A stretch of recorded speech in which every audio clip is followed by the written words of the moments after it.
Hello, everybody. We are live. I'm so excited. It is February the 11th, and we have backstage the wonderful, the one and only Mark Bicocchi from Driscoll's. And we're going to be talking berries. We're going to be talking about mobility at Driscoll's. We're going to be talking about Driscoll's and Benivo. We've got so much to talk about, and you are going to love it. It's a really interesting show, fascinating company. So much to talk about, but not only that, we've also got an important immigration update, and we've got some great mobility news. So we've got a huge amount to talk about today, and it really is going to be a fun conversation. Now, you know how it works. Everybody join in the conversation, write in the comments box, tell us who you are, where you are, what's going on in your world. We want to hear from you. We are live right now on YouTube. We are live right now on LinkedIn, and we are available if you want as a podcast too on Spotify. So there's a lot going on in our world. Now, we know that a lot of you, as you come into the studio, one of the things you always ask us for are CPE codes. And we've got CPE codes. We've got CPE codes. I'll put them up here.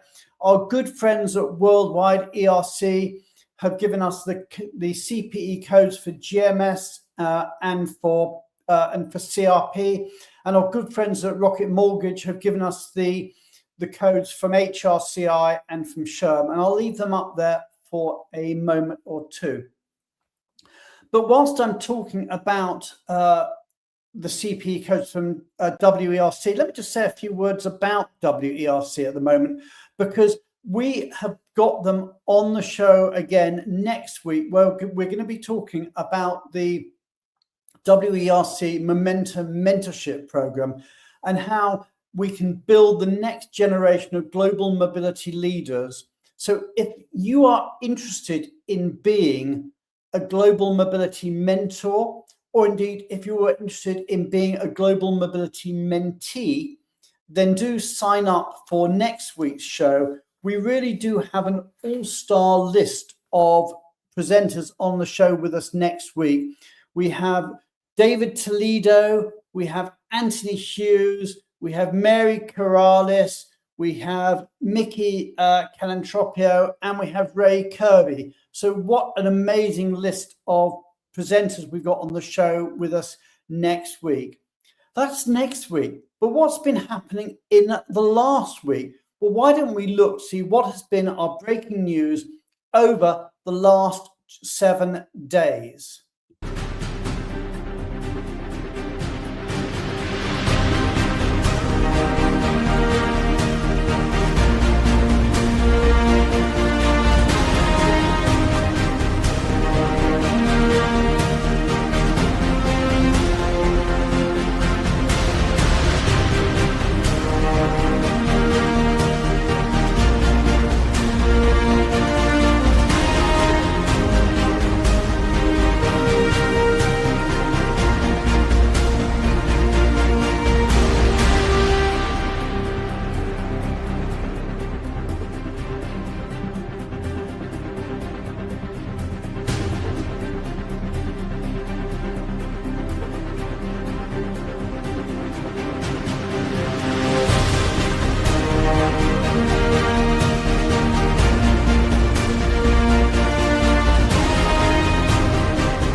So there we have it. Congratulations to everyone who's been promoted, to everyone who's got a new job.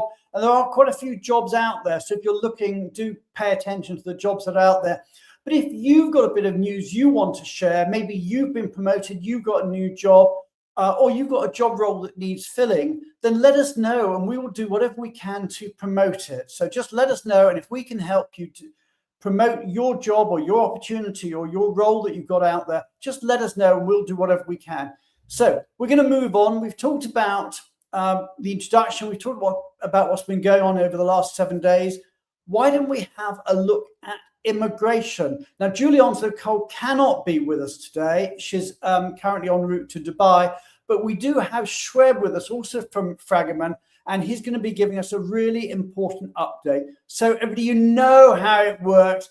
Hit the heart button, hit the like button, hit the applause button, and let's welcome to our stage Fragaman's one and only Shweb Mukeet.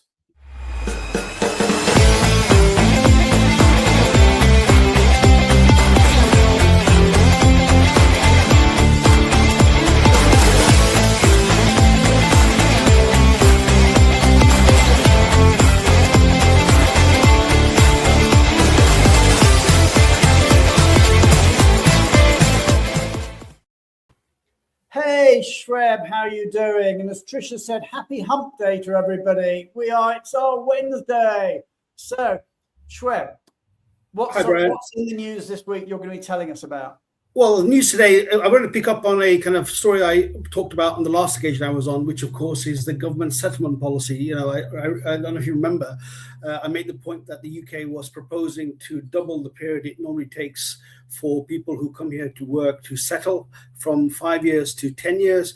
I just want to kind of expand on that particular point and really focus on an aspect of that policy, which I think has some real implications for internationally mobile families, which is now coming to great fruition because the consultation on this area is about to end tomorrow. And thereafter, we're going to see the trickle down of the actual operational details of these policy proposals. Now, just to remind, the UK is not only trying to double the period of the time it takes for people to settle, but also moving from a idea of 5 to 10 years. So 5 to 10 years. Of course, on top of that, you've got this kind of system where the period can come up or down depending on your level of contribution.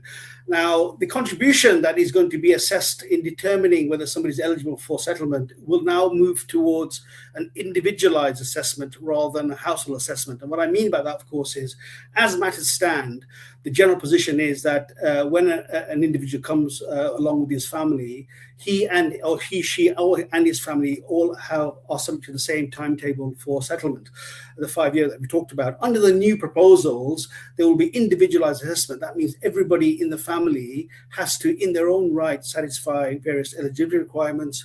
And that, of course, carries a consequence that you may have disparities within the same family in terms of how long each takes to get to settlement. And that, of course, is creating some new concerns.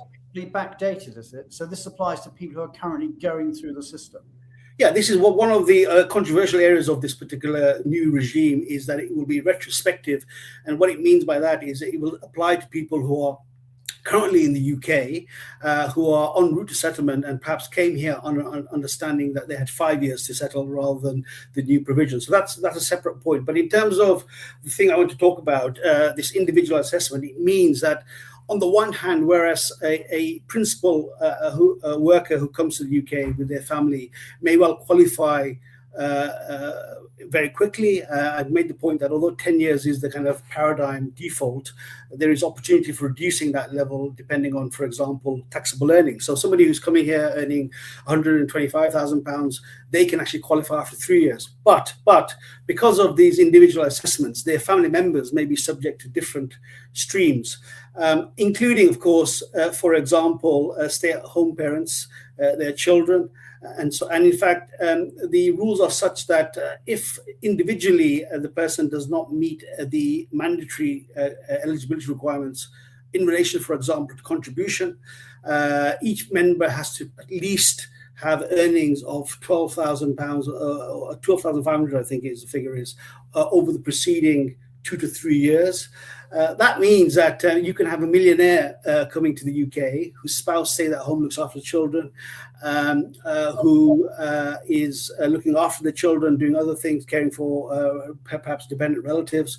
The children are going to school. They are not earning any money as such, but under the new proposals, that means they will be shut out from settlement at all, in theory. Even if they're earning, they may not be earning consistently for 2 or 3 years, and that means also they are shut out. And the rule, of course, is that children of a family cannot apply for settlement unless both parents have settled. So that creates a situation of great disparity and potential discrimination. And of course, this also means that the immigration rules in the UK are potentially going to be much more disparate between how life works and how the rules are operating. And what I mean by that, of course, is that when you and I decide to move to a different country, Brian, or people who we work for try to decide to move, they're not thinking of themselves individually. They're thinking about what are the prospects of my family coming along with me? What is the prospects of my family settling along with me? And all of these things we say are implicatory and being impacted by these proposals. Now, the reason I mention this, of course, is that these are all under consultation. The consultation ends tomorrow. So there is still a very narrow window of opportunity for individuals to contribute to that consultation, to make their kind of objections clear. And I wanted to flag that because, it is a measure of how the UK is potentially going to change. These are dramatic, and I want to move this on. These are dramatic changes. How likely is it that this consultation will then become law, and how quickly? Do you think? Well, that is a $66 million question, isn't it? Because the consultation is there. The government, of course, clearly is presenting it as something that will have impact. They're asking for views to be put forward. It is yet to be seen the way in which our contributions to that consultation will translate into policies. In terms of the mechanics of these changes, they can happen by way of rule changes rather than any kind of primary legislation changes. And that means, in theory, they can happen quite quickly. Just to give you a bit of context, the white paper, which was, of course, the seminal kind of proposition set out by the Labour government last year in May, set out a number of kind of features that he wanted to change in the system. And significant elements of that came into effect fairly quickly in June. So within a spirit, June and July, I think. So within a space of a month or 2 months, you had rule changes. We are anticipating the rule changes to happen relatively quickly. The mechanics are quite simple. But because of this consultation and because of what the outcome may be, we can't give you a definite sense of these things. But I would say they are imminent. But I can't give you anything more than that. But it is something to be watched out for, and certainly if you're impacted by the things, I would counsel that people contribute. I'm not sure. I've got one more kind of separate update I want to make. I know you wanted to cover the ETA rules, so exactly. Quickly, let's just talk about that. So ETA, of course, is electronic travel authorization. It's a part of the UK scheme of pre-checking people who come here who otherwise do not have to make an application for entry clearance. So they're not vetted in that process. Now, the ETA applies essentially for people who are coming here from non-visa national countries who are coming here for short-term visits. Now, British and Irish nationals are exempted from that particular scheme. In other words, they don't need to show an ETA. But the irony of that, of course, is in order for them to give effect to their exemptions, they've got to prove the fact that they are exempted. And so, therefore, there is an administrative requirement going from the 25th of February, which is the point at which ETA will be fully enforced in the UK. So even if you're exempted from ETA as a matter of formality, in order to give effect to that exception, make sure you're carrying a British or Irish passport. It doesn't matter if you're dual national, even dual nationals in particular. The fact is they cannot access an ETA either because they're treated as British for the purposes of that scheme. So don't be fooled by the idea that you're exempted from ETA, so therefore all good to travel. If you're coming to the UK, if you're British or you're a dual British national, make sure you are in possession of either your British passport, Irish passport, or some proof of your certificate of entitlement. And that will make sure that you have a seamless and delay-free travel. So I wanted to make that point because that is practically an imminent thing that people may have overlooked. It's not a change of law, it's just really being used to the new kind of administrative burden that falls on you. But the ETAs, generally, the system's coming into effect finally in 2 weeks' time. Well, it's already come into effect, but it's going to be fully enforced from the 25th of February. The government, recognizing that it is a new system of the last year or so, said, look, softly, don't, if somebody hasn't got an ETA when they need one, we'll still let them through. But from the 25th of February, they've made the point that from that date onwards, we're not going to, zero tolerance. If you need an ETA, make sure you have one. If you don't need an ETA, make sure you've got proof of exemption. Cool. That's really, really helpful update. We're now going to move on. We have waiting for us backstage Meredith Morris, who is going to be telling us about what she calls the invisible tax on global mobility professionals. This is going to be a fascinating discussion. So everybody, you know how it works. Let's say a big thank you to Schweb, a big welcome to Meredith in the time-honored fashion of hit the heart button, hit the like button, and hit the applause button.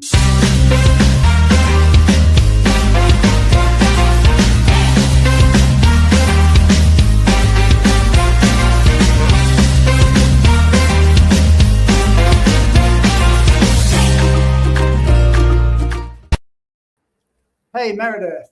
Hey, Brian. How are you doing? I'm doing great. Thank you so much. Hello, everyone out there. Love to see all the conversation happening. Always love being on the show. So tell us about the invisible tax. It sounds fascinating. Yeah, let's talk about that. So, I've been having a lot of great conversations with many different types of mobility professionals across a lot of different organizations.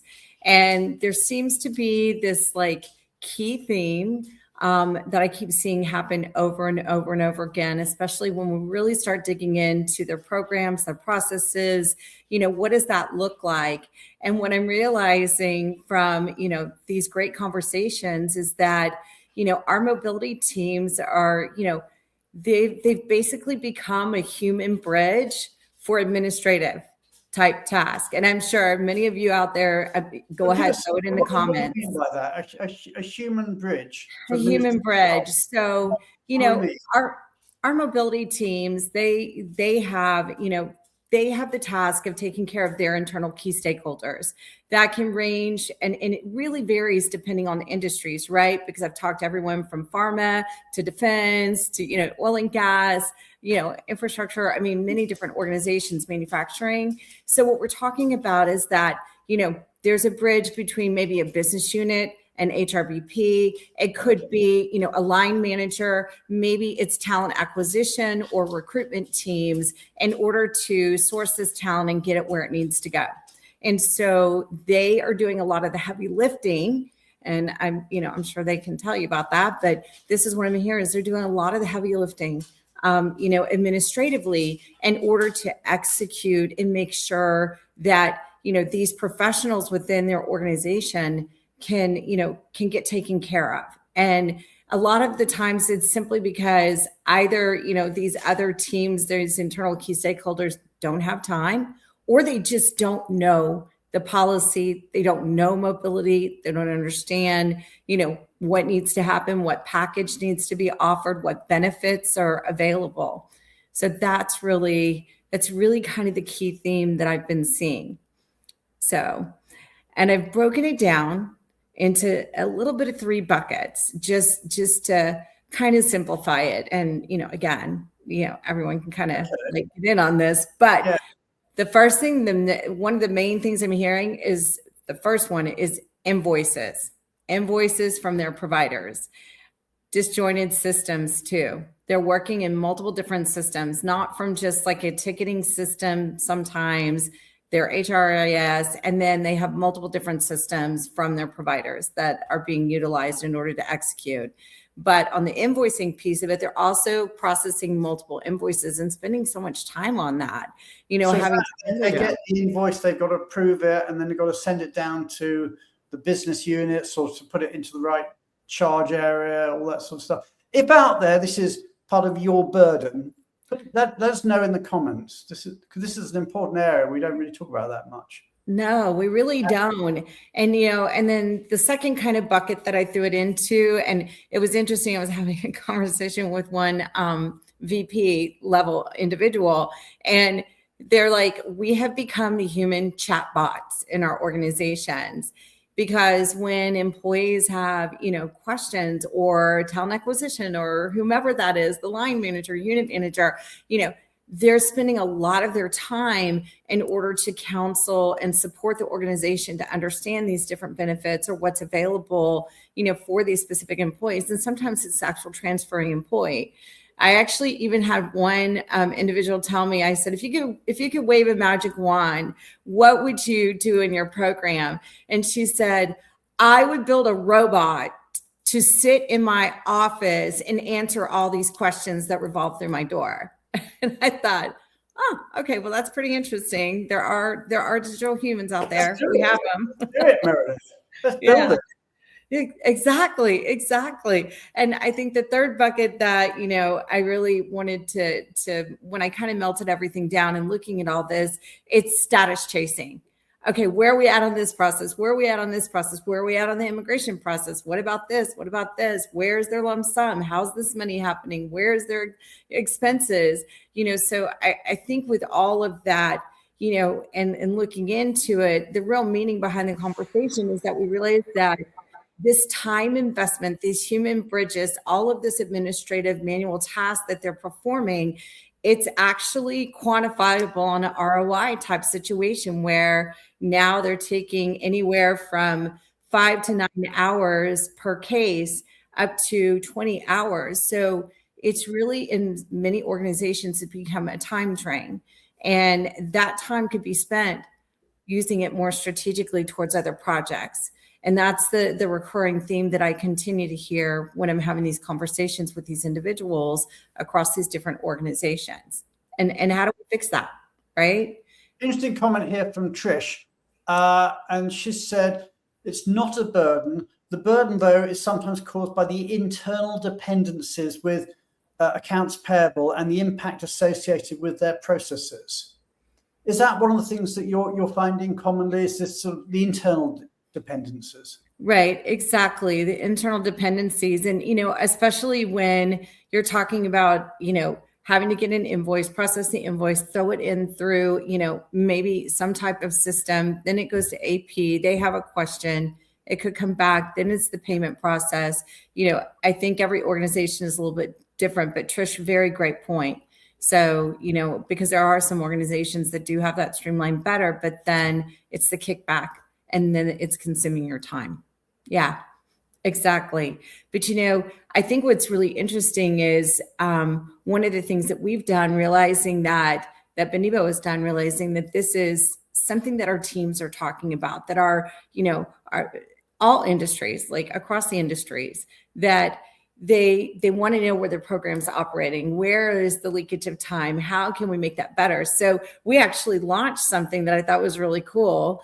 And I was like, oh, this is like really neat that we did this, but we actually launched, and if you guys haven't done it, it's a global mobility efficiency scorecard.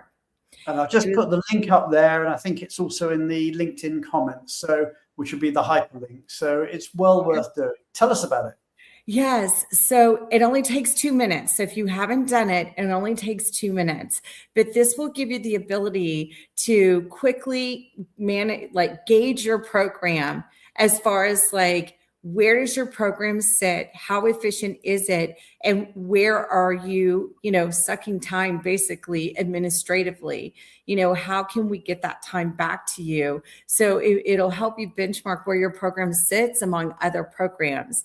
And it's really kind of cool. And we've had quite a few people do it. So it's interesting to see those results of what we see coming back, especially when it comes to spending time, how they're managing the program and the data that's all through there. So, and I think the big thing is that when we look at that, we really are looking at that a lot of teams could be spending anywhere from 20% to 60% of their time on manual task.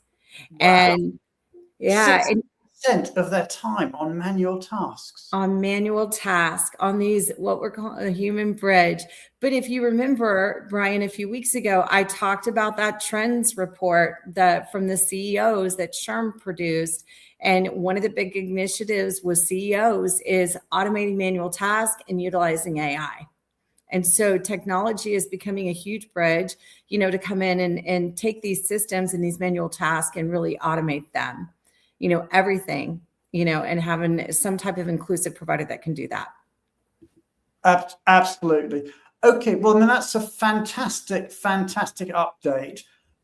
We're now going to move on, and we're going to be talking to the amazing Mark Bicocchi, and then later Laurie Ryan's also going to join us, and we're going to be talking about mobility at Driscoll's. It's a fascinating program. We might even touch on some of this admin burden that you were talking about here. But you know how it works. Let's a big thank you to Meredith, a big hello to Mark Bicocchi. Hit the heart button, hit the like button, and hit the applause button.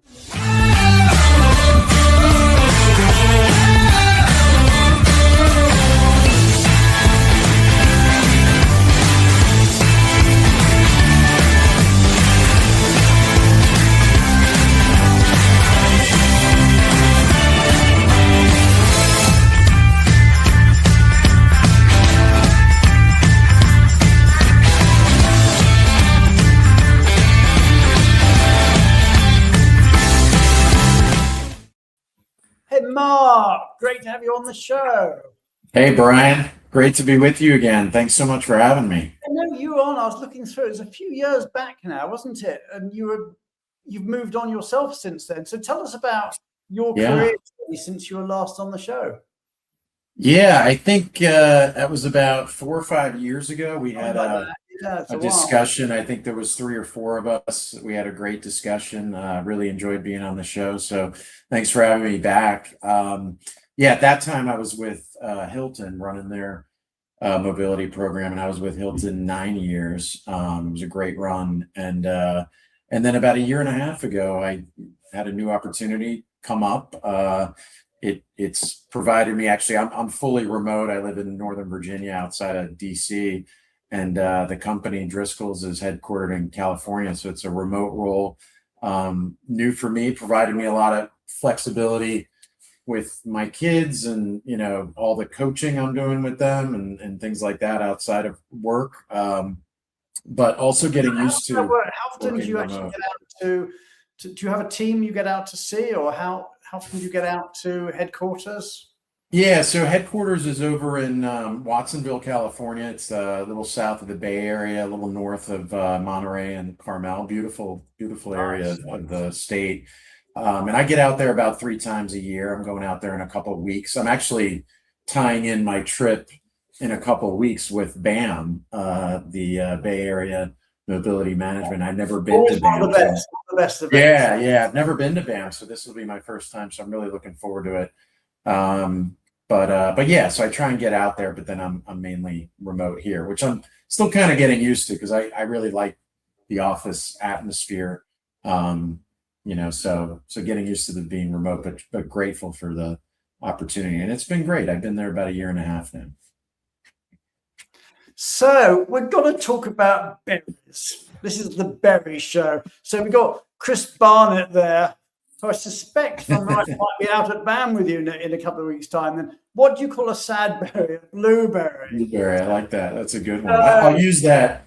I'll use that as a good dad joke with my kids. Or when you got not that you do have unhappy transferees, but when you got one, they can be your blueberries. But I actually asked a question during the week. I did a poll. I asked people, what is your all-time favorite berry song? So we asked that as a poll, a LinkedIn poll during the week.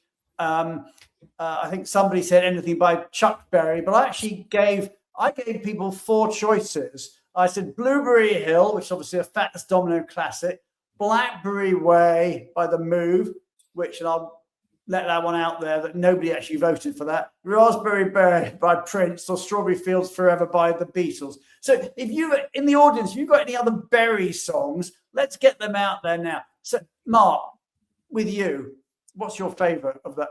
What's your favorite all-time berry song? I voted for Raspberry Beret on that one on your poll, which I really liked. But personally, I'd probably go with Salisbury Hill by Peter Gabriel.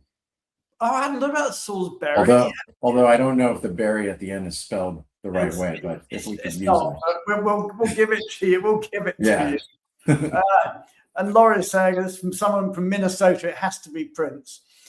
Makes sense. But the reason we're talking berries, for anybody who doesn't know, is that that's what Driscoll's does. I mean, just give us an idea of size. Tell us a bit about the company. I mean, you know, Sure. how many areas, how many people are we talking about? How many people are moving? Just give us an idea of the company. Yeah, no, sure. It's a fascinating company, really big on culture. It's a private company. My first time working for a private company, I actually That's really a different culture as well from going. it is, and I'll tell you, it's been really nice to not have to deal with as much red tape as a public company. You know, just as an example, just approvals, right? I had to bring in a firm in Australia for a complicated immigration case. This was shortly after I started, and getting a contract signed with that firm to provide services, I was able to get done in one day.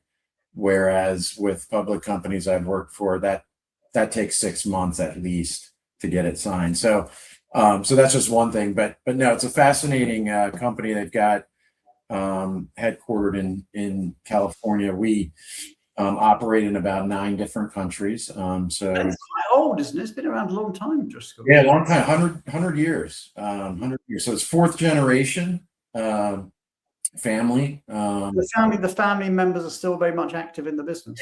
Yes. There's about 4th generation, and we've got operations, like I said, in about 9 countries. US, Canada, and Mexico are pretty fluid. Peru, we've got UK, Netherlands, big corporate hub in the Netherlands, Morocco, South Africa, and then over in APAC, China, Hong Kong, Australia, New Zealand. So in some of those countries, we have corporate footprint, and in others, we've got the growing going on because of the climate in those particular countries. And so I'd say from a corporate perspective, we've got probably 3,000 to 4,000 employees, not too many. But then when you bring in all of the farmers, all of the contractors that are working for the farmers, the pickers, the growers, you know, things like that.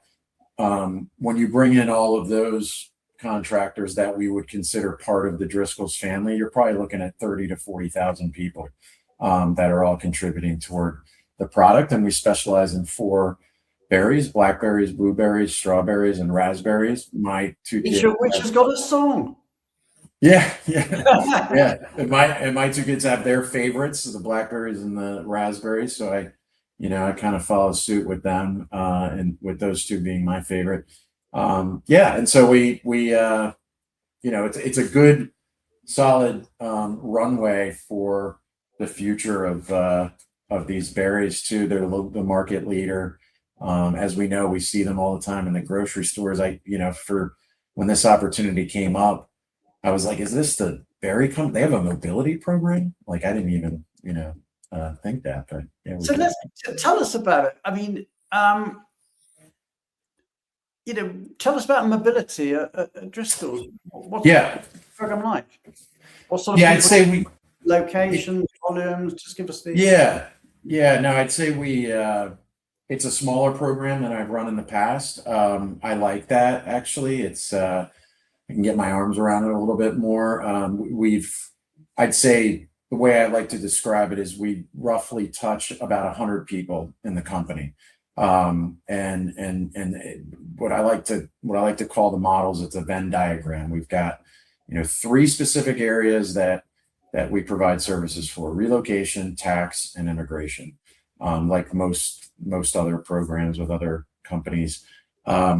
But if you look at those 3 circles, relo, tax, and immigration, it's like a Venn diagram. We've got some very special people who are getting all 3 of those services, some who are getting 2, many who are just getting 1. And for the 1, I'd say that's a lot of like U.S. inbound immigration. They're not relocating, they're just getting that service through our attorneys. We have board members that are just getting tax services. They never even relocated. But, because they're executives and VIPs and what have you, we've got ongoing tax services. So we've got about, of those 100, I'd say about 10 expats, full-blown long-term assignment expats on home country payroll, tax equalized.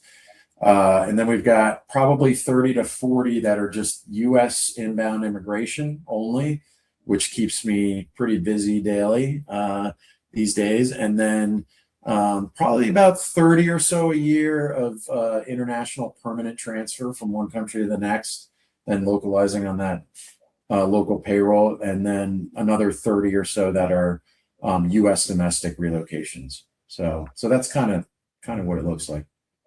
I'm going to bring Laurie Ryan in fairly soon into our conversation, because when you turned up at Driscoll's, Benivo was already there as the incumbent.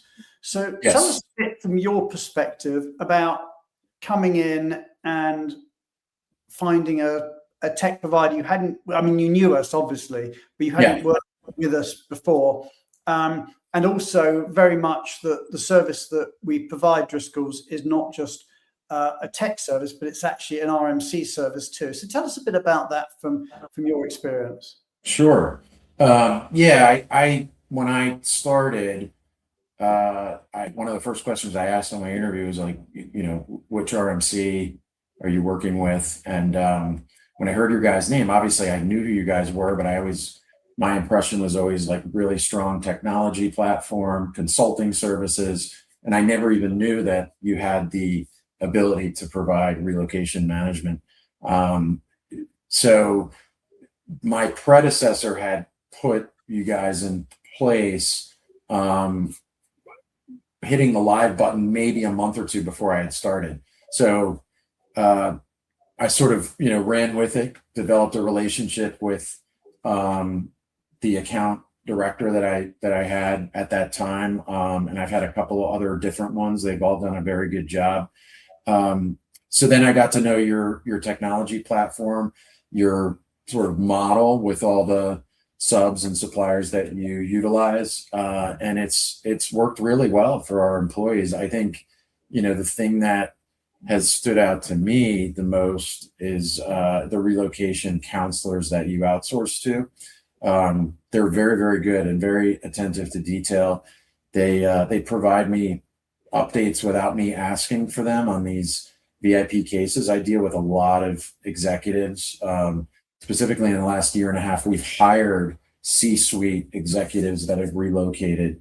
And so we've had to really just, pull out all the stops and servicing them. And your counselors have done a really good job. We've gotten good feedback. So it was kind of going from not knowing you guys provided all this and then seeing how you do it. And it feels like an RMC. So it's working well.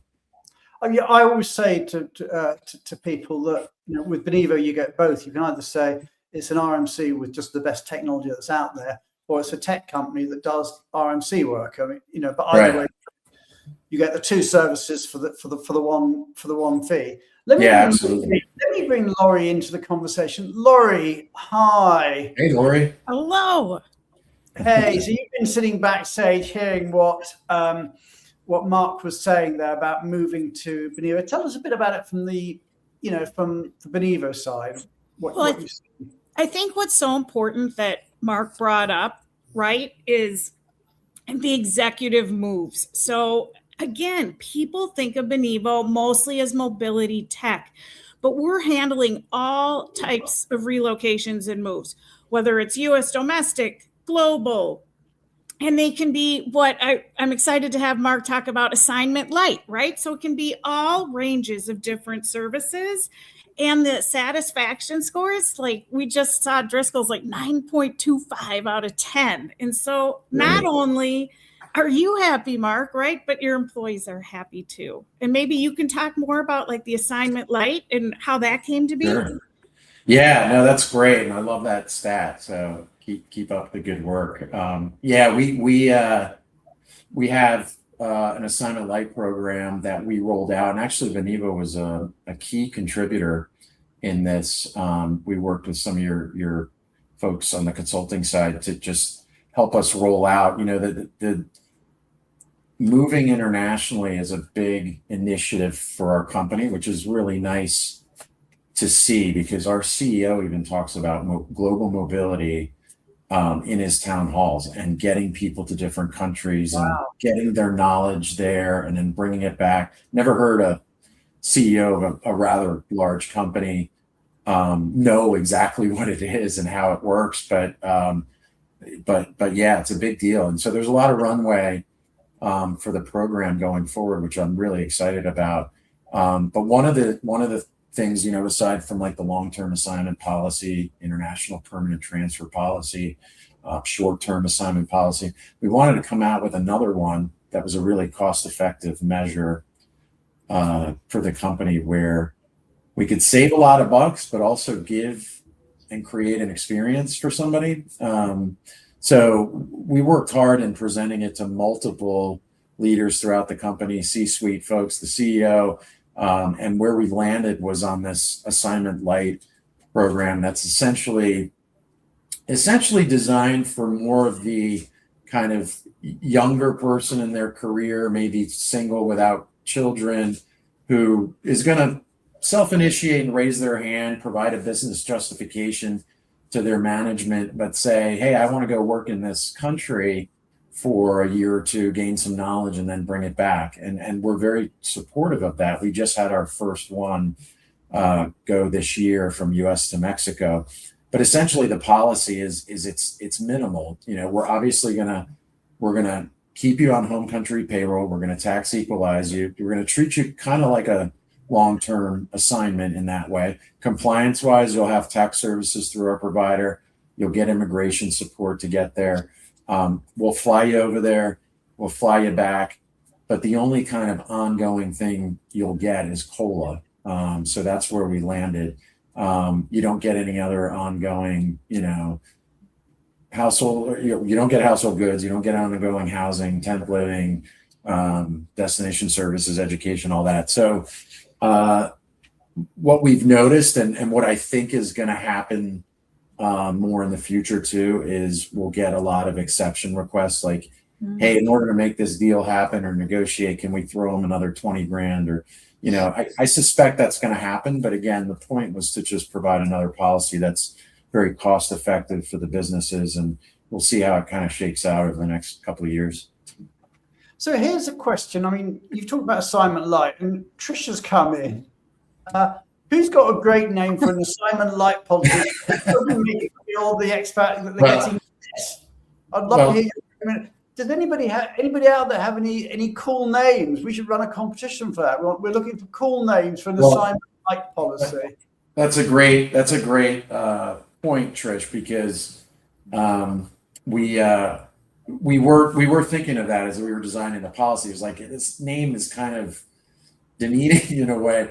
So then we kind of came up on the inside of just between us that we're working on it, the bread and water policy, because it's so minimal. But yeah, the assignment light is like, we probably should change it to something. Do people get a choice in there? Do they get any flexibility in the policy, or is it? No, it's just strictly the relocation there and back, full ongoing. You're going to get tax services, immigration. Oh, you'll get expat benefits as well. So we sort of looked at the benefits, tax, immigration are really the kind of the compliance. We want to be compliant for you and, well-being and all that. So yeah. Chris Chalk is saying host plus. Host plus. And Dana had AI has a few. So, but by the end of the show, we'll see if we can come up with a name for it. I'm trying to think why. That's a good one, Chris. Essentials would be one, I suppose. I might throw in. You get that sometimes, don't you, in supermarkets for their basic level of program. So what Dana's come up with? Strategic mobility assignment, agile mobility assignment, precision assignment. Oh my gosh, these are all long names. Those are good, Dana. Yeah. Agile mobility. Agile mobility assignment. I like that one. Yeah. Well, we'll keep working on this one. Okay, let's get those bots out there. So let me move on the conversation though, because we talked a bit about assignment light. Let's go the other side, which I suppose is assignment heavy. That's not the right one, but white glove anyway. Now that's a nice term, isn't it? White glove. Nobody doesn't like white glove.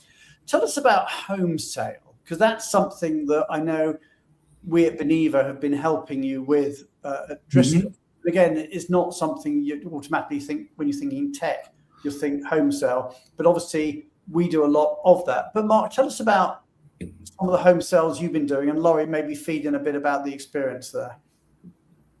Yeah, I'd say, I mean, we don't have many, and we only have it for US domestic, not international, but we probably average 3 a year, I'd say. And so far, from what I've seen, you know, we've had, around that 3 or 4 in my time here. But, you know, it obviously is a complex scenario. You want to explain it as thoroughly as you can, and to the employee of how it's all going to work, and how, you know, it kind of moves, the property moves off of their hands, the RMC kind of assumes it, how the equity works, and all those different details. So I think we've been pretty diligent, and Benivo has too, in explaining that to our executives. Typically our VPs and above will be eligible to get the home sale. If they're coming from a place where they are going to decide to sell it. In some cases, they're still renting it out, and don't utilize the service. But yeah, overall, it seems to be a good program that Benivo has been a good help with. Okay, so Laurie, tell us about how it's working behind the scenes. Working behind the scenes. Brian, can you expand on that? Oh, sure. What I mean, tell us how it's working from a Benivo perspective. How the home sale's working, the program, how the program works. They're set up. They get hooked up with a company that helps them with the move behind the scenes to make sure everything goes smoothly, so that they don't have to worry about it. Because as we know, selling a house can be stressful. And right now with mortgage rates and everything like that, there's so much to consider. And we ensure we're giving that counseling and all of the information to help them ease the stress and the burden off of everything involved in that process. Would you agree, Mark? Yes. And Relocation Today is the company that Benivo contracts with, that's been helping us. And they actually have a couple of VIP consultants that are usually set up to help our folks, since they're all VIPs, essentially, a lot of execs. So. Cool. Okay, so this works through the Benivo supply chain. Yes. Yeah. And Brody or 3 others. And I'd actually set it up originally with our first account director at Benivo, and we just had to go through a number of forms just to kind of set up the home sale program. So. And tell me, Mark, how have you found the Benivo technology? It's very good. You know, that was one of the things I was pretty impressed with when I started. You know, we, as I've mentioned, you know, in the past, doing an initiation of a case is not a corporate mobility professional's favorite thing to do. And it depends on, you know, a lot of it depends on what platform you're utilizing. And in past experience, I've had, you know, with the RMCs that I've utilized, at times we've had issues with getting an initiation through. Sometimes it's clunky. Sometimes, you know, the comments that you're putting in the box, which I consider the most important aspect of an initiation, is the final box of comments where it's like, add any details. And that's where you're really expressing like, hey, this has got to be white glove. Here's a nuance of their case that, you know, we're instead of temp living for 60 days, we're going to do something else. You can't pick things in the system that will define that. You have to put it in the comments box so that, you know, all the consultants that are going to be helping, whether it's a relo consultant, whether it's, you know, further down the supply chain, that's where, you know, they can really get the support they need to understand the situation. And I think that translation of me being able to put through initiations and explain that has been well received by Benivo and their subs, to understand how important these people are. I mean, they're all important, right? But the fine touch that we need in certain aspects of each case. And I can add on to that part, because even when we initiate the suppliers and vendors, we have a very obvious way for these moves to be flagged to them as well, so they don't miss it. And it's yeah, that makes sense. Yeah, exactly. And we've been able to also client direct a couple of firms that I've had, relationships with for years. So I've enjoyed, being able to continue working with them. Benivo has been fairly flexible in that. So yeah, it's worked well. I think it's a really good point to make, and maybe we could say a bit about it, Laurie, is the fact that with Benivo, you can either use the Benivo supply chain or simply onboard your own suppliers. And from our perspective, we don't really care which way it goes. It's whatever the client wants. But tell us a bit about that, Laurie. We are completely vendor agnostic, right? We want what works best for you. And a lot of people come in and they'll say, hey, who's in your preferred vendor network? It's awesome. They're all vetted. We have a very, I don't know if the word is rigid, but security process too for onboarding, because that is of utmost importance when we're sending information to them. But yes, happy to onboard anyone's preferred suppliers as well, because it's really about a partnership with our clients, right? Ultimately, what is going to make them the happiest? Yeah, we're just about to onboard one firm for household goods. So yeah, appreciate you guys' flexibility on that. Sure.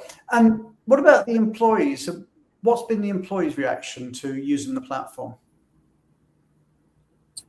I think it's been pretty positive. We have typically, I think, more of our U.S. domestic transferees are utilizing it more. I mean, I think the international ones are going in for expense reimbursements and things like that. But on the U.S. side, two of our 4 U.S. policies, we have 4 based, and they're all based on level. So like the 4th, for example, is VPs and above, they get home sale. The other 3, you don't get home sale. But one of the kind of nuances we put in one of our policies, and this is before I arrived, is an option in one specific policy of either getting a full lump sum of like 40 grand and that's it, or you can do like a lump sum of 20 grand and then you get partial services. So like household goods, temp living, look-see trip, things like that. They go in the system and they make that choice. So I think that's been fairly seamless for them. One thing we did do though was brought in certain situations, I can choose whether I want a relocation counselor to call them and explain how that process works to choose one of those options, because not everyone is savvy to really understand that part. And some of that gets lost in translation when the recruiter is bringing them on, particularly if they're a new hire.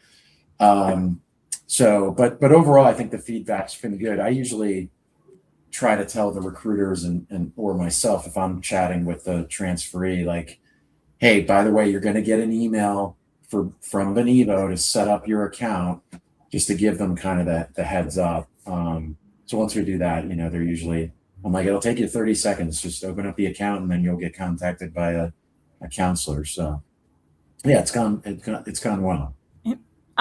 If it's okay, I'll just add on in terms of like the expense reimbursement piece.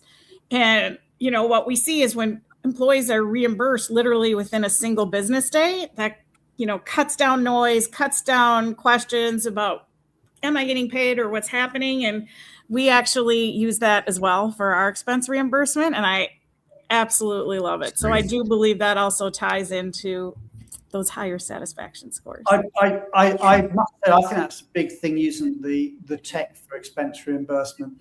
I remember having one company on the show, major tech company. I won't say their name, although I don't see why I shouldn't, because they said it publicly. But I won't I won't mention their name here. But major tech company, and they said, we're one of the biggest companies in the world. Why should we expect our employees to subsidize us? In the sense that they put in a reimbursement claim and then it's a couple of weeks later before it's actually reimbursed. So the company's effectively using, the employee's money for a couple of weeks. And I thought that was a very interesting way of looking at it. And actually saying, if someone's forked out money on something, if we can reimburse them, and I know with our tech we can at least within a business day and often within minutes, reimburse them. Why shouldn't we be doing that? I mean, it seems a fair thing to do, especially with the more junior employees. Well, for all employees, but the more junior employees who might otherwise be living a bit hand to mouth, as they climb the greasy pole. It's probably not a bad thing to do. So, Mark, let's just move on. We've only got a few minutes left, but let's move on to the future. What's your vision for the future for mobility at Driscoll's, and especially, I suppose, with a technology angle to it as well? Yeah, I think obviously, like I've mentioned, we'd love to see this assignment light take off a bit and get more and more of those, and then just kind of assess how those people felt after that. Did you feel supported, or did you just feel like it's just not enough of a package to really make it happen?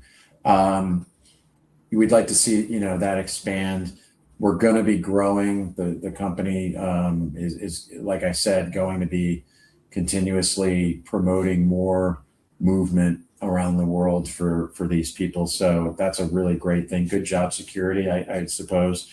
What I'd like to see also is just, I haven't had the ability to really, so far in my year and a half, to really get into some of the more strategic things that I'd like to, in terms of being able to kind of report on the program as far as who we've got where, these unique scenarios of the Venn diagram, and sort of translating that into, some presentations and things for some of our leadership to really discuss like what we're doing. I haven't had that time really yet, because I'm a one-man show right now, and I am hiring somebody who's starting next week. So really excited about her. We had somebody. Hey, we'll give you a shout out on the show when the name is public. Let us know. Okay, we'll do. Yeah, that would be great. News segment. That would be great. She used to work for BAL, so she knows a lot about immigration, and is going to help me greatly in that regard. But yeah, I just haven't. I've been just doing the daily grind ever since I started, and it's just putting out fires every day. I like that work. I don't mind it. What Meredith was talking about with the invoices and all these administrative tasks, absolutely, I'm doing them every day. Opening matters for immigration, or looking over our tax authorization list, or just answering constant questions and getting pinged on where am I with my visa. So I'd like to get more into some of the strategy and reporting on our, the other thing too is like it's difficult with all these different systems we're using, because I've got platforms for Ernst & Young, for Aaron, for, and many other, our attorneys. So I've got different portals that I'm going into. It's not just one portal for everything. No, and certainly with something like immigration, it can be multiple portals for providers.